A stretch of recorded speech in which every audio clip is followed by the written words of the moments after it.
కోదండరామస్వామి దేవాలయము శ్రీరామచంద్రుడి యొక్క పవిత్రమైనటువంటి పుణ్యక్షేత్రము. భారతదేశంలోని ఆంధ్రప్రదేశ్ రాష్ట్రంలో కాకినాడ జిల్లాలో గల గొల్లాల మామిడాడలో ఉన్న ఒక హిందూ దేవాలయము. ఈ ఆలయము విష్ణువు యొక్క 7వ అవతారమైనటువంటి శ్రీరామచంద్రుడికి అంకితం చేయబడింది. ఇది గోదావరికి ఉపనది అయినటువంటి తుల్యభాగ అనగా అంతర్వాహిని ఒడ్డున నిర్మించబడింది.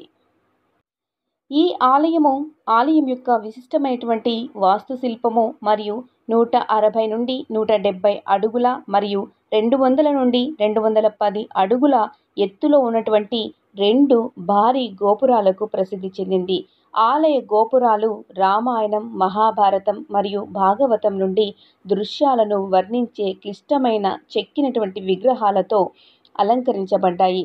1889లో ద్వారంపుడి సుబ్బిరెడ్డి మరియు రామిరెడ్డి సోదరుల భూమిని విరాళంగా ఇవ్వడంతో పాటు రామ మరియు సీత యొక్క చెక్క విగ్రహాలతో ఒక చిన్న ఆలయాన్ని నిర్మించడంతో ఆలయ నిర్మాణము ప్రారంభమైంది.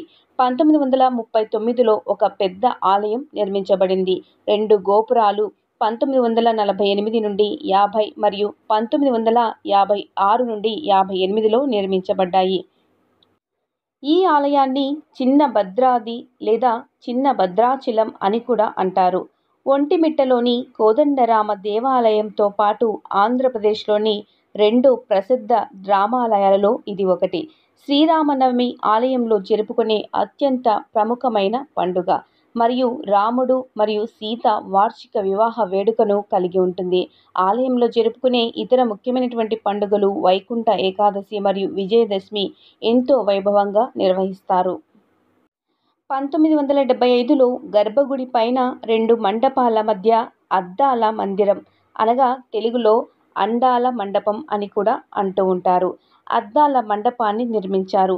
అద్దాల హాలులో ఒకవైపు శ్రీరామ పట్టాభిషేకము ఉండగా మరొక వైపు రాముడు హనుమంతుడిని ఆశీర్వదిస్తున్నట్లు, గర్భాలయంలో హనుమంతునితో పాటు రాముడు, లక్ష్మణుడు మరియు సీత విగ్రహాలు ఉన్నాయి.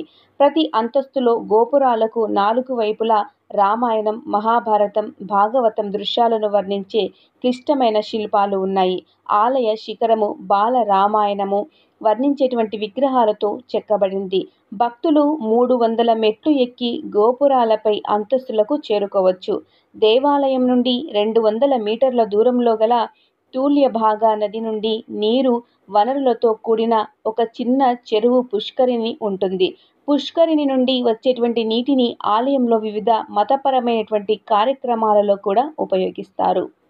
ఆలయ ప్రాంగణము అత్యద్భుతమైనటువంటి వాస్తుశిల్పాలతో భక్తులను ఆకర్షిస్తుంది. సీతా సమేత శ్రీరామచంద్రుడు, లక్ష్మణుడును కలిగి ఉన్నటువంటి ఈ దేవాలయము అత్యద్భుతమైనటువంటి దేవాలయము. ఖచ్చితంగా జీవితంలో ఒక్కసారైనా ఇలాంటి పుణ్యక్షేత్రాలను దర్శించాలి. శ్రీరామచంద్రమూర్తి యొక్క అత్యద్భుతమైనటువంటి పుణ్యక్షేత్రమైనటువంటి గొల్లాల మామిడాడ గ్రామంలో ఉన్న ఈ పుణ్యక్షేత్రాన్ని ప్రతి ఒక్కరూ దర్శించాలి. వీలైతే మీరు కూడా ఈ పుణ్యక్షేత్రాన్ని దర్శించి ఆ కోదండరామస్వామి యొక్క ఆశీస్సులను పొందుతారని కోరుకుంటున్నాను. ఈ వీడియో మీకు నచ్చినట్లయితే లైక్ చేయండి, షేర్ చేయండి. ఇలాంటి మరిన్ని వీడియోస్ కోసం స్మార్ట్ సరిత కొన్న ఛానల్ని సబ్స్క్రైబ్ చేసుకోండి. ఈ వీడియోపై మీ అమూల్యమైనటువంటి అభిప్రాయాన్ని కామెంట్ రూపంలో తెలియచేయండి.